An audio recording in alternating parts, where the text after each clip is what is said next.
হাসান ভাই একজন কোরআনে হাফেজ ছিলেন। পবিত্র কোরআনুল হাকিমকে তার বুকে ধারণ করেছেন খুনি হাসিনা এবং তার দোসররা। 5 আগস্ট আমাদের প্রিয় হাসান ভাইকে তার মাথায় গুলি করে তাকে রক্তাক্ত করেছিল।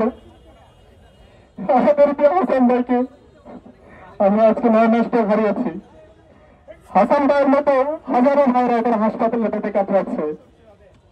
আমাদের প্রত্যাশা ছিল জুলাই বিপ্লবের পরে যাদের মাধ্যমে আজকে আমরা নতুন বাংলাদেশ পেয়েছি, যাদের মাধ্যমে আমরা আজাদী পেয়েছি, আমাদের এই মানুষগুলোকে আমরা রাষ্ট্রের পক্ষ থেকে তাদেরকে শ্রেষ্ঠ সন্তান হিসেবে ঘোষণা দেব, তাদের সুচিকিৎসার ব্যবস্থা করব, তাদের পরিবারের দায়িত্ব নিব এবং তাদেরকে যারা অন্যায়ভাবে হত্যা করেছে এবং তার সরকারকে আমরা এই দেশ থেকে বিচ্ছিন্ন করবো এবং তাদের বিচার করবো।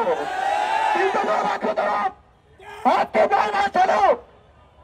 শহীদদের রক্তের পথ যে অন্তর্বর্তীকালীন সরকার গঠিত হয়েছে, আজকে তারা শহীদদের স্মৃতি ধারণ না করে আজকে তারা ফেসিবাদের পারপাস সার করছে। অন্তর্বর্তীকালীন সরকারের যে আইন উপদেষ্টা সে আমাদেরকে হাইকোর্ট দেখায়, যেমন আমরা বিচারের কথা বলি, আমাদেরকে বিভিন্নভাবে সে হাইকোর্টের কথা বলে। আমি অন্তর্বর্তীকালীন সরকারকে আইন উপদেষ্টা আসিফুজ্জামান স্যারকে বলতে চাই, এই ধরনের হাইকোর্ট আমাদেরকে দেখিয়েন না। 9 মাসে যদি বিচার করতে না পারেন আপনি নেমে যান, ছাত্রদের দায়িত্ব নেবে।